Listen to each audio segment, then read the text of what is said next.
In fact, some very good points have come up in the suggestions that you have submitted, and I'm very happy to inform you that a lot of these actually have been addressed already in our earlier two manifestos, and a lot of these points are being addressed in the trade manifesto that comes out on the 23rd.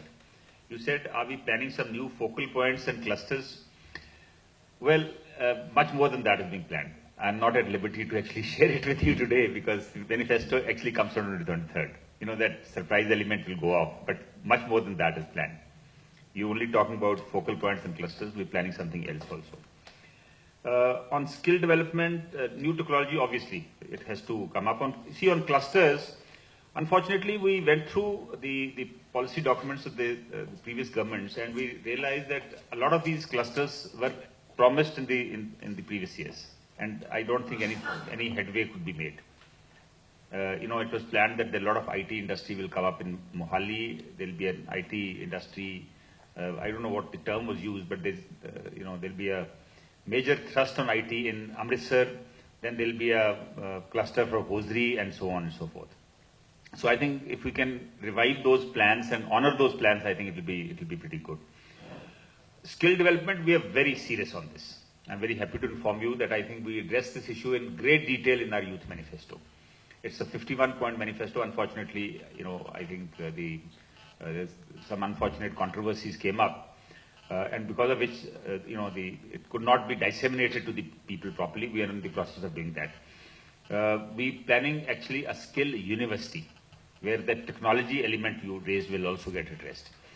We visited some of the ITIs before making that manifesto, and we were very distressed to see what is going on there. Great campuses, almost every place. You know, in those places you could actually run a college or a university, actually, the kind of campuses that they have. So we are actually going to rework the entire ITI concept. We're actually giving it a different name altogether. In fact, in every ITI, if they have 15 courses listed, not more than 5 or 7 are functioning. You'll be shocked to know that there are no funds being given to the ITIs. The only funds on which they are surviving is on the SC/ST fund, which Government of India provides. So think about it, if Punjab could have state-of-the-art exhibition halls, more like Messe Frankfurt or Fira Bologna or something, and you could enable the airports. Imagine the amount of international buyer once you put, you know, state of Punjab on the international map. Imagine the amount of hotel industry that could flourish. Imagine the amount of forex that could come in. We could have fairs for virtually everything, for sports good, for agro, for cycles, for hosiery, you name it, and every month there'll be a fair. And I think with that, the service sector will also bloom. So I think that is one angle of tourism that could be looked at. For budget hotels, you know, and if we had, you know, gone to the people, the stakeholders, I think religious tourism would have taken off in a big way. Not only that, I think as suggested here, I think we have a couple of big dams in our state.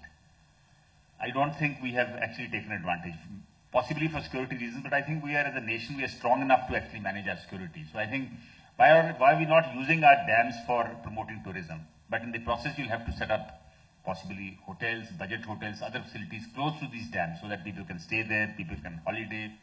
For example, Bhakra Nagal, Bhakra Dam, Theen Dam. Look at the craze for boating in Chandigarh, which is nothing. I mean, that lake is nothing at all. I mean, it's struggling for survival most of the time. So I think, you know, it can, you know, boat dam tourism definitely can take off. Industrial tourism, very interesting point. We hadn't addressed it from that point of view, but you talked about exhibition halls. Again, at this point of time, I'm not at liberty to tell you, but we have it in mind. It was suggested in one place, but we then... That's right. Expanded it to many more places, right? I also feel that we have even scope for modern tourism only if we had used our mind. For example, I'm sure most of us have traveled abroad. A couple of years ago, I had managed to travel to Kuala Lumpur. And there's a ropeway from Kuala Lumpur to Genting. And what struck me was that why have we not ever planned a ropeway from Chandigarh to the Kasoli Hills or the Himachal Hills?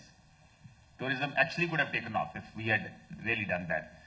If timber trail ropeway could be such a success, imagine a ropeway from Chandigarh or Mohali or close to Chandigarh, taking off to one of those hills. I think a 15-minute ride up there, which actually takes you 2 to 4 hours driving. So I'm sure, I think if the ideation was to happen, a lot of new ideas can really come up.